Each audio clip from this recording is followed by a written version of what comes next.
Haya, dada Pili na dada Violet, karibuni sana kwenye kipindi chetu cha Dada Center. Asante sana. Hapa tunaanzia hapa baada ya kupita kwenye interview zetu za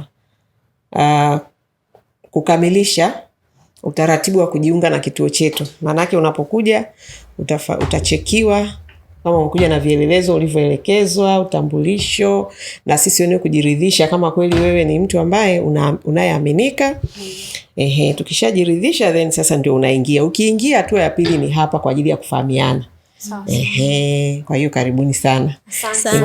Sasa dada Pili, dada Violet alikutana na hiyo changamoto kidogo lakini nafikiri alijifunza na akarekebisha, na ndio maana leo tuko naye hapa. Si ndio dada Violet? Nashukuru. Karibu sana. Asante. Hebu tuanze sasa. Leo ni kwa ajili ya kufahamiana. Tukiachana na zile changamoto zilizojitokeza, leo tunafahamiana sasa kwamba tushakuamini, tumeshakupokea, umeshakamilisha vile vigezo. Sasa tuko tayari kwa ajili ya kwenda kupambana, kufanya kazi pamoja. Karibu.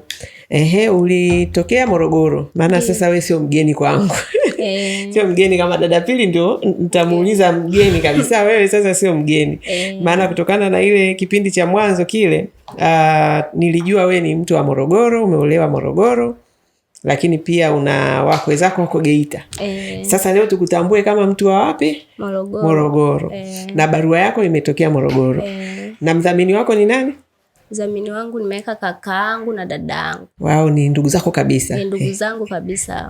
Ambao wakisikia kuna shida watakuja, watakufuatilia, si ndio? Ndio wadhamini tunaowataka hao, ndugu wa karibu. Sawa, karibu sana dada Violet. Nashukuru sana. Una miaka mingapi? Na miaka 29. 29. Nakumbuka unasema umetokea kwenye ndoa yako. Yaani wewe ni mke wa mtu. Mpaka sasa hivi. Na umezaa watoto wangapi? Naye mmoja. Unaye mtoto mmoja. Na miaka mingapi? Na miaka 3. 3. Yes. Ambaye kwa sasa yuko kwa wakwe zako Geita. Yupo kwa bibi yake kizaa baba. Bibi kizaa baba. Na baba yuko wapi huyo mume wako? Yuko Morogoro. Yeye yuko Morogoro. Anaendelea na shughuli zake. Ikawaje sasa mkafikia hatua ya wewe ukasema ngoja niende huku wa Dada Center, na mtoto nimpeleke kwa bibi kwanza? Ikawaje? Nini kimetokea? Yaani tuanzie hapo. Niliona tangazo. Nilivyoliona nikasoma maelekezo nikayaelewa. Nikaanza kumwambia mimi nimeona tangazo la Dada Center. Nani sasa mume wako? Namwadisa sasa mume wangu. Nimeona tangazo la Dada Center. Naomba basi niruhusu mimi nikatafute mtaji. Ndio. Nilikuwa na biashara, nikaona kama biashara imeyumba. Ulikuwa unafanya biashara gani? Kwa tunauza mboga asubuhi. Unazilima mwenyewe? Nilikuwa naenda kuchukua kwa wakulima. Ni asubuhi nazunguka nazo mitaani. Kwa nilivyomwelezea akasema hilo tangazo vipi, malipo yake yakoje? Umeelewa? Nikamwambia nimeyaelewa. Amesema ni kutokana na uelewa wako na uchapakazi wako. Malipo ni kuanzia 1,500,000, 3,000 hadi 500,000. Akasema nikamwambia ndio. Kwa hiyo tulivyokaa tukakubaliana, akaniruhusu kabisa, akasema hivi nenda ukapambane. Kwa kuwa mkataba ni mwaka mmoja, so mbaya ndo utafutaji. Kabisa. Tukaelewana hivyo, ndo akawa ameniruhusu nije sasa kufuatilia hizo kazi. Ndo tukapigia nyumbani simu kule Ukweni. Nikaelekeza mimi kuna sehemu kule Molo nimeona tangazo la kazi. Naomba mniangalizie mtoto wangu. Ndo mama mko akapokea. Mlete, hamna shida kwa sababu ifi yake yupo. Shule yenyewe imemshinda, atakuangalizia. Ndo nikawa nimempeleka mtoto Geita. Kwa hivyo mpokea, ndo nikaja huko. Ndo ukaja huko. Sawa dada Violet, karibu sana. Asante sana. Biashara yako ya mboga mboga, ulifikia hatua ya kuiacha na ukasema uje huku kwa sababu ilikuwa unasema iliyumba, uliona kipato chake kidogo. Yaani biashara ya mboga kipato chake sio kidogo. Semani niliona ile kuwa unatunza hela. Yaani kwa sababu ilitokea mashemeji zangu wakaja wawili. Sasa nikaona ile nikisema niendelee kupambana pale pale, kutokana na maisha yangu bado ya chini, nitashindwa hata kuwa naweka kwa siku 2,000. Nikaona hata nikija huko hata nikiwa napewa kwa siku hiyo 5,000, itakuwa bora zaidi, malengo yangu yataenda sawa. Na hiyo 5,000 kwa siku ambayo umepiga ni ule mshahara wa 1,500,000, ambayo hiyo unakaa kwa bosi, unakula kwa bosi, huna bili. Kwa hiyo kama ni kusevu, kama mwenyewe ulivyosema, mwaka mmoja unaweza ukajikuta umesevu hela ambayo unaweza kuifanyia kitu cha maana. Au kama ni biashara, basi utakaporudi kwenye ndoa yako, kwenye mji wako, kuendelea na maisha na familia yako, unaweza ukabadilisha biashara. Badala ya kuendelea na ile ya kuzungusha mboga asubuhi, unaweza ukaanzisha kitu ambacho kinaweza kikawa kinaingiza hela nzuri zaidi ya ile. Si ndio? Karibu sana. Asante sana. Mimi nakupongeza na wewe ni dada wa mfano, mama wa mfano, mwanamke wa mfano, kwamba pamoja na kwamba ulikuwa kwenye familia. Maana wanawake wanabweteka kwa sababu anasema sasa mimi nishaolewa, alafu nina mtoto, niende kule nikafanye nini? Au nitoke niende yani ameshajikatia tamaa. Anajiona tu mimi ni wa hapa, na wewe mwenyewe umekiri maisha yangu ni ya chini. Kwa nini uendelee kubaki kwenye maisha ya chini kama kuna fursa ambazo unajua unaweza ukazitumia zikakunyanyua? Kwa hiyo mimi nakupongeza, wewe ni bonge la mwanamke wa mfano ambaye umeona pamoja na kwamba niko kwenye ndoa, nina mtoto, tuna familia, lakini tuna majukumu ambayo yanahitaji tusaidiane. Na mimi kipato changu ni kidogo. Biashara ninayofanya haiwezi kutupigisha hatua. Nimeona kuna fursa mahali ambapo ndio Wadada Center. Ngoja niende. Hata kama inabidi nimwache mtoto kwa mwaka mmoja, wacha nimwache mtoto, hawezi kufa, kwa sababu hata ukifa leo kwani mtoto si utamwacha tu? Hata ukikaa naye kama kifo kimepangwa tu. Yani ukikaa naye alafu huwezi kumsaidia pia haina maana. Ni afadhali maamuzi uliochukua, nitamweka mtoto wangu sehemu, na sisi Watanzania bado tunaishi maisha ya kusaidiana.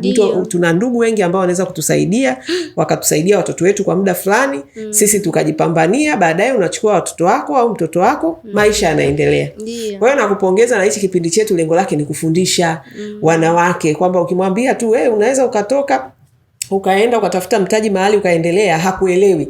Lakini akimwona dada Violet, dada Violet alikuwa Morogoro na ndoa yake na mume wake na mtoto, lakini kampeleka mtoto kwa bibi yake, na yeye mwenyewe kamwacha mume wake kwa muda, na mume wake ni muelewa. Tena nampongeza kweli mume wako, maana wanaume wengine nao wanachangia wanawake kubaki kwenye umaskini. Yeye kukupa mtaji hawezi, uwezo labda hana, lakini kukuruhusu pia ukafanye kazi ujitafutie, nayo anakuwa hataki. Kwa hiyo mimi nampongeza mume wako dada Violet. Umebahatika kupata mume mwema, mume ambaye anajua moja ya wajibu wake ni kuhakikisha anamsapoti mke wake. Na kumsapoti mke wake sio lazima kumpa hela. Kama hizo hela hana, labda yeye ndio ana biashara yake tu ambayo nayo bado hela yake sio nyingi. Mume kukusapoti ni pamoja na kusapoti mawazo yako. Wewe ulimpa wazo kwamba nimeona tangazo. Akasema kama hilo tangazo umeliona na una uhakika na hiyo kazi, nenda mke wangu, mwaka mmoja sio mwingi. Hizo ndio sapoti za wanaume wanazotakiwa kutusapoti. Sijui unanielewa? Kwa hiyo na imani umetoa somo kubwa sana. Mimi nakukaribisha sana hapa Wadada Center. Kama nilivyosema na kama ambavyo umeshaona kwenye dunia yetu, sisi ni watu wa maadili, tumenyooka. Ili tuweze kufanikiwa lazima tuende na yale maadili ya kimungu. Kwa hiyo tunachokitaka tu ni kwamba uendelee kuwa mnyenyekevu, uendelee kujifunza namna ambavyo sisi tunafanya kazi hizi. Si ndio? Sisi tunazifanya kiprofessional. Hata kama wewe ni traditional utapangwa, lakini kichwani kwako utambue kwamba una uwezo wa siku moja wewe kuwa mwanamke ambaye ni professional. Professional ni kujifunza tu. Yaani wanachotuzidi hao wanaojiita professional, wao wameweza kututangulia kujifunza.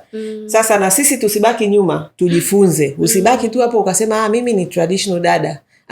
Mimi sitaki hao watu. Nataka watu ambao wanasema ingawaje hata kama mimi leo ni traditional, kesho nitakuwa smart, kesho kutwa nitakuwa professional, na kesho kutwa mimi nitakuwa CEO kama Madam Joyce, na mimi nitakuwa na taasisi yangu, nitakuwa na kampuni yangu. Nataka watu ambao wana matumaini na wanayafanyia kazi matumaini wanayokuwa nayo.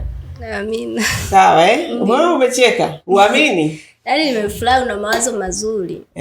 Hiyo ndo kazi Mungu alionipa hapa kuifanya. Kwa hiyo lazima niifanye kwa uaminifu na niifanye kwa moyo wangu wote, kwa furaha kama unavyoona energy yangu. Nataka kuona wanawake wanapanda, kwa sababu mimi mwenyewe nilitoka kwenye umaskini, nikafanya kazi za ndani, nikapata mtaji, nikaanzisha vitu vyangu kama hivi vya kusaidia watu na vinaenda.